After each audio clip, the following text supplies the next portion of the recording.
Update number 2. Man, so much has happened in the last few weeks, months. I don't even know anymore.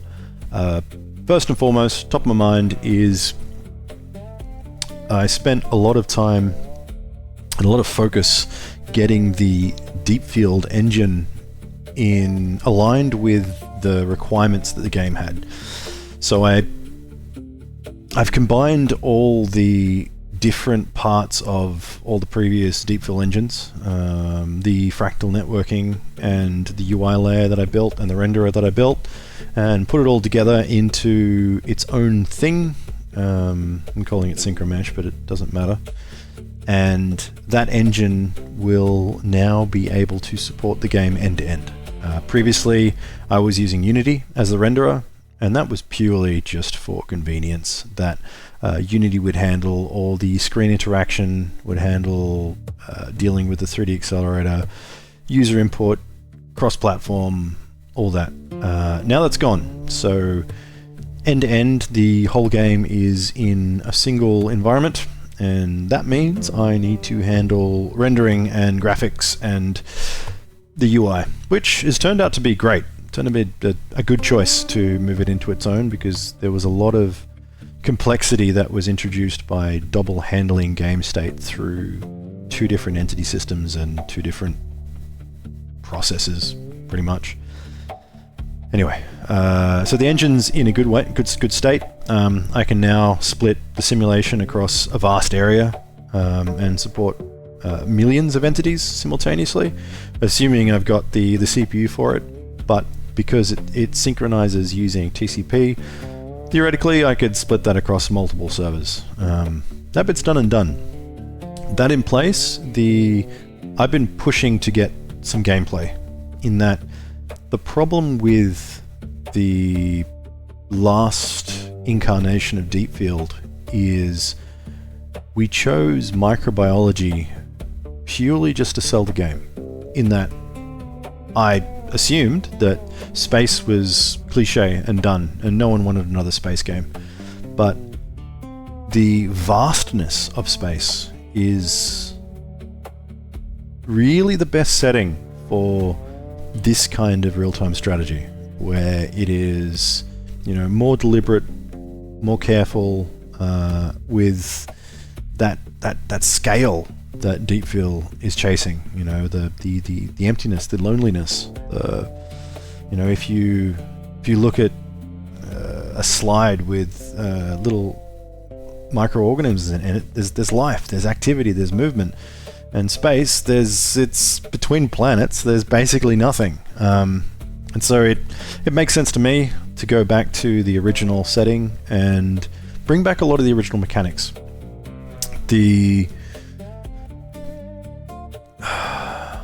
I'll touch on the original mechanics in a sec. The objective for the gameplay is, with Deepfield, the last playtest, most people would get bored and just switch off after about 2 hours. There wasn't enough of a hook or a game loop to get people engaged. Like, why would they keep going? There was no reason to exist.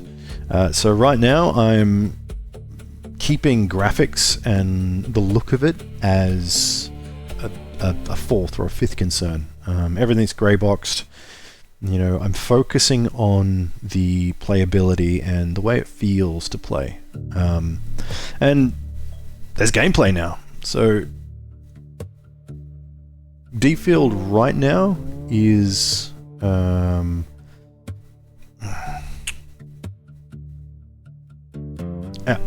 about I just play it and we'll go through it together. So when you first dumped into the world, the first few missions or quests are purely there to teach you the mechanics of Deepfield. You start with a utility ship, so you can go, oh, this is a real-time strategy. I know how to operate this. The quest is reach the marker, and so it's just a contrived example of like, hey, move a unit around, oh, move it here, and that's your first objective. The setting of Deepfield, while this guy's traveling, is you're just a minor commander.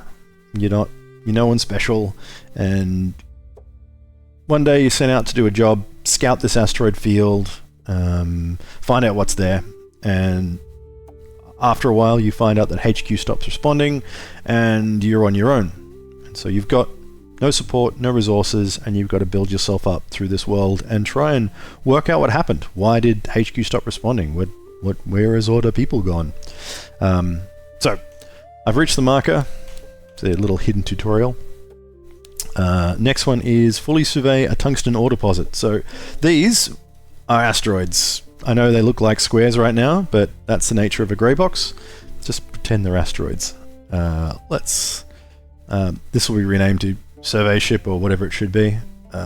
Let's look at some asteroids. And so I'm going to scan this asteroid and I'm going to see what minerals it has, because like this is a surveying mission to work out where I should start mining, where I should start sending the mining crew. Yet again, this is just introducing another mechanic. One of the game loops is go out, find resources, exploit those resources, and you build up your fleet through the acquisition of different resources. I'm looking for tungsten. This does not have tungsten, so I'm going to have to look at another one. Let's try this one. Because the important aspect of Deepfield is everything exists in the world. And I've extended this to even ammunition. Like in most real-time strategy, found one. Most real-time strategy, ammunition is free. There's no reason to conserve your ammunition. In Deepfield, ammo exists in your cargo. You need to manufacture it, and you need resources to manufacture it, which makes combat expensive. Anyway, our little dude has found some tungsten ore. Yep, good guy. Now I'm going to tell HQ, hey, I found some tungsten. Whoop. They've responded, and they're like, yep, alright, you're clear to start mining. So they gave me control of this mining ship. And for now, it's just a capital ship with a mining hardpoint. I'll go into more depth into what that's all about soon. Now, the second phase is I've discovered resources. Now I need to exploit resources. I need to pull them out of the rock. So, hey, go do that rock. Yet again, greybox. It's not clear that it's a mining ship. With the graphics, it'll hint more to, oh yeah, that's a miner. But, whatever. Now while that's happening, I can probably find out what's on all these other asteroids. Just for fun. This guy here is pulling some iron ore and some silicates out of the asteroid. These guys here, they're just an escort, a fighter escort. They'll pot around and keep it safe, hopefully. Now, I'll elaborate a bit more on what's going on here with the capital ship. So capital ships will have hardpoints where you can place weapons, so you can customize weapons and configure your ships. There's also modules. So here it's hard to tell, but there is a factory module and a cargo module. Cargo module gives you cargo space, so you can actually hold things. The factory module will convert raw iron ore into actual iron where you can manufacture things. Oop, hang on. Getting attacked. Okay. Let's watch this. My mission has changed. Destroy the raiders. Raider, because the other one's died. Yeah, eat cooked. Now, it's all clear. I can tell HQ. It's all clear. Okay, it's a bit buggy, but they sent me a combat ship. So now I can defend myself. Anyway, what I was saying is, the long and the short of it, capital ships are your base. Capital ships are the base building. You don't have buildings, you don't have land. You build a capital ship, and let's say you want to manufacture fighters, or you want to manufacture ammunition, or you want to anything really. you configure the capital ship with different modules, and that is your base building. That hasn't been built out yet, but there's modules. There's also what is this one? It's just a cannon. So what's happening here is we're getting some refined ore and we're turning it into cannon shells, which this weapon here will fire. For example, let's give it something to shoot at. And so it's shooting, and you'll see the ammunition going down. So that means combat is expensive. You know, if you want to keep attacking, you need to keep mining, and you keep manufacturing the ammunition. Anyway, that's where the game is at the moment. The basic mechanics are in place. There's combat, there is resource gathering, there is manufacturing, although the mechanics of that isn't well fleshed out. There's also logistics. So I haven't got it in this demo because we haven't gotten that yet.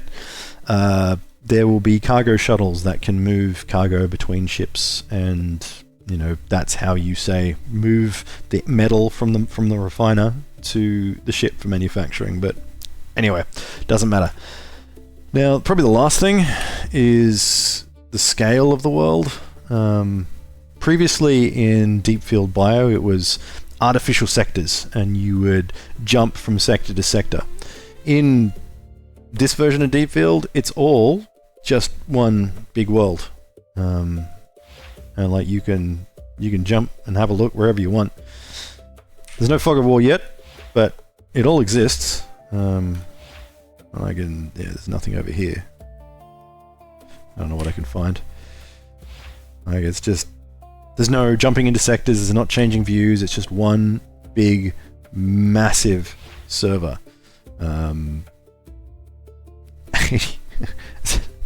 800,000 units wide. Anyway, so that's Deepfield. God, I lost my fleet. Oh, there it is. Yeah, that's bad UX. Oh man, the scale of this game.